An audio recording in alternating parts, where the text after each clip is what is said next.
let's talk about home inspections. Does every property need one?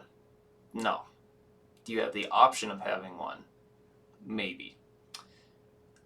How long do I have to get it done? Well, that's dependent on the purchase agreement. So, why would a property not need one?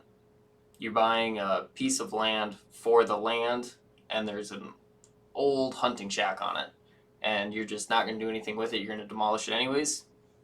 There you go. Go for it. Take it out. Why would you want one? Maybe it's your first house. You don't know what you're all to look for. Maybe you're a new home buyer or you're a move up home buyer, and you're not a handyman. This isn't your cup of tea. Maybe you just want to get a more detailed look. I always recommend that a buyer get an inspection done. They don't necessarily need to have a home inspector, but those people are professionals in that industry.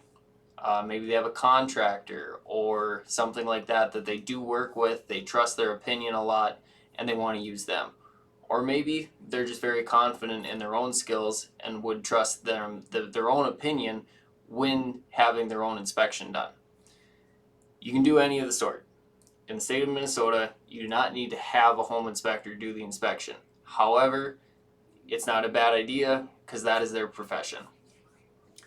That being said, what are some things you may find? One thing that I was recently found in one of my inspections for a buyer that I was representing was the subfloor right at the entryway door had been wet. Happens a lot, especially up here in Minnesota with all the snow and everything like that. It happens. Is it a huge deal? No. Can it be replaced? Yes. Is it nice to know about it beforehand? Yeah, definitely. And the seller may not have known because they've never looked at that.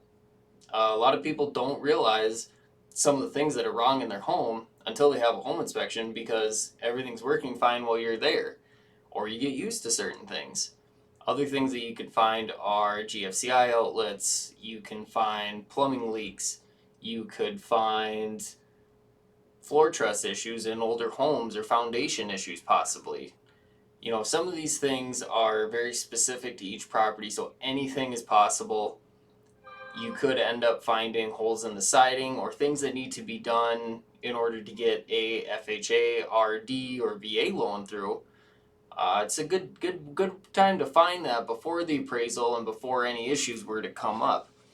So having that time to take that inspection and making sure that the home is exactly what you want, or at least in good enough condition for you to move into a safe and healthy home, is a very good idea.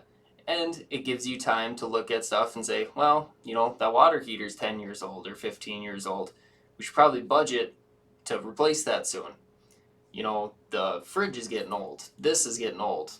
The roof's, you know, maybe it's got 10 years left. Maybe it's got 5 years left. Maybe it doesn't have any time at all.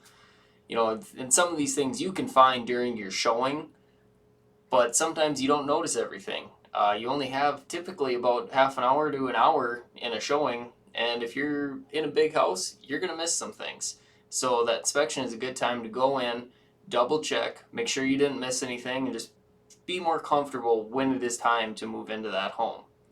So take the time, do an inspection, just look at everything, and go from there. If I can be of any service to you, whether it be buying, selling, or just to answer questions, please reach out. I'd be happy to help.